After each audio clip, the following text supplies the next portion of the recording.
Tell me if this sounds like you. You either already have a photography business or you're considering starting one. And what you know is at a bare minimum, you need a camera and you need clients. You probably already have the camera and that steady stream of clients, maybe not as much as you would like. I'm Ben Markham. I'm an award-winning portrait, boudoir, and professional headshot photographer. I started my business in 2013 and have grown it to a successful business. In this video, we're going to go over some things that you can do today to start getting that stream of clients coming into your studio or wherever you do photo shoots. When I was first getting going, one of the biggest challenges that I ran into was I had no clear brand messaging, no clear brand look. So for example, I would literally photograph anything that you would put in front of my camera. So if you were to go to my website or my social media, you might see shots from a wedding, you might see a newborn photo shoot, you might see some models on there, you might see professional headshots, you might see food, you might see professional wrestlers. And as you can imagine, if you were going to shop for a thing like that, it might be a little confusing. Picture this. So imagine you needed to go buy new windshield wipers for your car. You look up the automotive parts store online. When you get to their website, you see your windshield wipers, so that's a bonus. But then you see they also have a deli, and there's a nail salon, and there is a bounty house store, and a fishing bait store. You're going to be a little bit confused. What exactly are they selling? What are they going to try to sell you or get you to do while you're there? It just confuses the brand message. So when things really took off for me, is when I decided that I was going to do professional headshots. And I'm not saying you have to do professional headshots. This is what I did. So I narrowed my focus down. I got rid of everything else, and it was headshots only. Everything on the website changed. Everything on my social media changed. And my branding message became very, very clear. So where that also benefited me is then when I would meet people in the wild, and they would say, "What do you do?" Before narrowing down, I would go, "I'm a photographer." And they'd go, well, what do you do? And I'd go, what do you need done? When I narrowed everything down, they'd say, "Okay, well, what kind of photographer are you?" And I could go, "I'm a professional headshot photographer." Think about that when you're thinking about what you want to do. You don't necessarily have to niche down to just one thing. I started with headshots, and then I eventually expanded into portrait and boudoir work.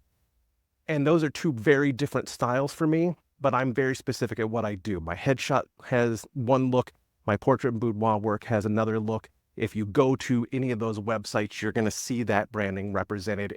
You're going to know exactly what you're getting before you ever contact me. If you're in a place right now where you're doing a little bit of everything, kind of that jack of all trades, master of none, then consider niching down, really focusing on a specific thing so that you can present that brand message and that look to your clients, and then eventually grow out into other things.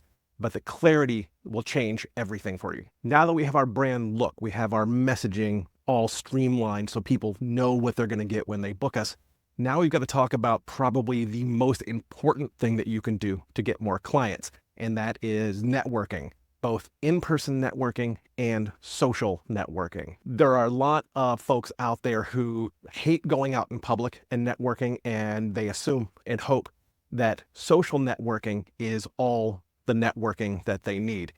And social networking is important, but you've got to do the in-person as well. But let's talk about the social first, and then we'll move into the in-person. The thing that people forget with their social networking is that it is social.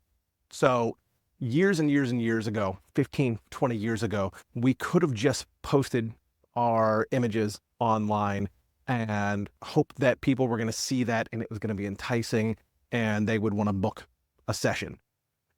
Unfortunately, that's not the case anymore. It wasn't really the case then. It was just a little bit more successful. Really just being able to post your portfolio and some behind the scenes from your photo shoots is kind of like the equivalent of just hanging a sign outside of your door and hoping that people are going to see it and go, "Oh, great," and want to walk in. It's not how it works. What we actually have to do, especially now with short form video, is we have to be the face of our brands. We need to be out there talking letting people feel like they get to know us. At the end of the day, people buy from who they know, like, and trust. And you're going to hear me say that all the time on this channel. I'm not saying don't post your photos or your behind the scenes stuff. You need to post that. That's important, but that can't be the primary thing that you're doing on your social media anymore. We need to be giving value. We need to be educating our clients, and short form video isn't going anywhere. Since I've started doing short form video, there are many times when I'm doing a consultation with a client and they'll tell me that they've contacted me because they've seen my TikToks, they've seen my reels, they've seen my shorts, and they've seen enough of them and they've seen my personality that they feel like they already know me a bit. They feel like they already have some level of connection. Honestly, a lot of you photographers do it as well. You stop me at conventions and I love it. Please stop and say hi. But you feel like you have that connection because you see me, and what you see of me on camera is what you get. So you need to be doing the same thing. Let your potential clients get to know you. Let your potential clients get to see where their photo shoots are going to be. It just makes them feel safer in the long run. So not only do you need to be putting out your own content and being engaging and giving value and letting people get to know you because you're the face of your brand, you also have to engage. That is the social part of social media. You need to be commenting on people who follow you's posts. You need to be in local groups and being active in those. Let people know who you are. If somebody asks a question that you can give an answer to, get in there and answer that question. It doesn't even have to be based around photography. They might be looking for another service that you've got connections with and you can point them in the right direction. Everything is about relationships and real genuine relationships, which brings me to in-person networking. When you are out in networking situations, no matter what those are, it's not about just trying to close a sale as fast as possible. It's about forging genuine, real relationships. Let's say you go to a networking event and everybody's handing out cards fast and furious. And let's say you do convince one person to come and book a session with you. If they're booking that fast at a networking event, I would also go, they're probably trying to sell as well. So a real relationship isn't being formed. But not only that, you're not playing the long game. As opposed to, you're at a networking event, you meet somebody that you think is interesting, you strike up good conversation, and you all end up exchanging Instagram handles, and now you're corresponding on Instagram or LinkedIn or wherever, and you have more of a deep relationship. So now, maybe they don't need what you offer right now, but somebody else in their network goes, oh, I need a photographer for X. You're going to be top of mind. So it's a long game in your networking strategy. It's forming relationships. Relationships are more important than instant sales. Relationships in the long run will be far more beneficial to your photography business. And don't just think of networking as those afterward B&I kind of situations. There is so much more in the world out there. Think about who your clients are, where your clients go, what your clients do. Those are places that you want to be. That's where you're going to get to interact with your ideal clients and get creative with things. Let's say, for example, that you really enjoy cooking. Maybe you're good at it. Maybe you're not so good at it. Doesn't matter. Go take a cooking class, a group cooking class with a bunch of people. Get to know people in that sort of situation. It's low stakes. It's more relaxed. Everybody's having a good time. And that's how you can get relationships formed. So it's not just about all the formal, here's my business card, here's my business card, here's my business card. Get to know people. Eventually what you do is going to come up in conversation. And as I say, all of your networking, whether that's in-person networking or social media networking, it is a long game. I've had people that I've met in person and even more on social media who have booked me, who've said, I've been following you for the past couple of years, and then I finally decided to pull the trigger and book a session. So because I stay consistent, because I engage, because I'm in there with people, they eventually do book a session a lot of the time. Think about it as a long game. I'm going to do an entire other video just on social media and things that you can do to improve your social media presence. So keep an eye out for that on this channel. Be sure to follow the channel, hit the bell so you'll be notified when that video comes out. Another couple of things that are really easy to do, but are often overlooked by photographers, either because they're uncomfortable asking for it or if they just forget. Ask for reviews, ask for referrals. So Google reviews are huge for a couple of reasons. One, I can tell you how good I think I am all day long. It means very little coming from me to a prospective new client. What means more to them is hearing it from somebody else who's actually worked with me and then took the time to go leave a review and let people know what their experience is.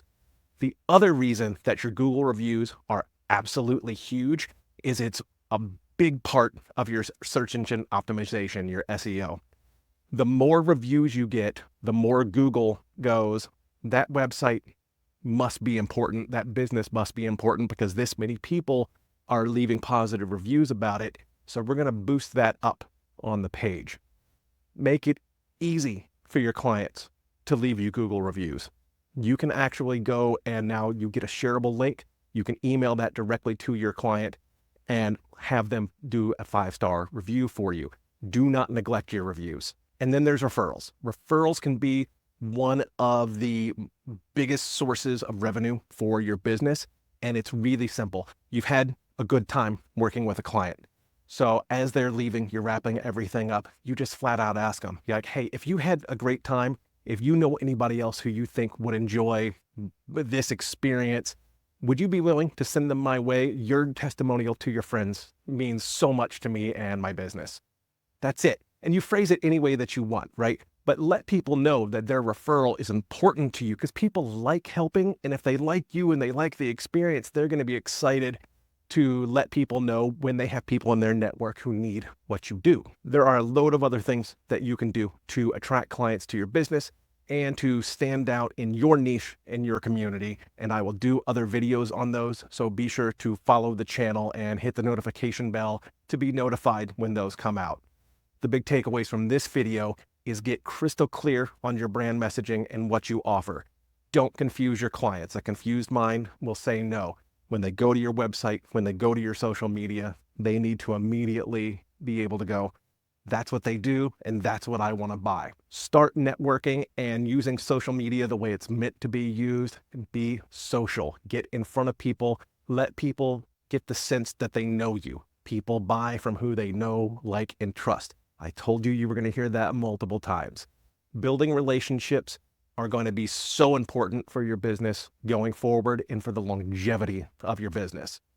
If you have questions, feel free to leave that in the comments below. And if the question is one that's big enough, it may end up becoming a whole other video all in of itself. You can also post questions to my free education Facebook group. I will link that down below as well. And I also need your help. So this part of the channel is new, the photography education side of things. So if you enjoyed this or other videos that you've seen me make, please refer this to friends. We want to grow this channel as quickly as we can. We want to be able to help people with their photography businesses as well as their technical skills as much as we can. If you would like to support the channel in a different way, you can also follow us on Patreon. The Patreon will help us be able to keep making content. And it's also a place where I'll be showcasing some of my work that I can't share on other social media without having to censor it and potentially getting put into, you know. Thank you so much for watching and for clicking the like down below and referring this to a friend. Thanks.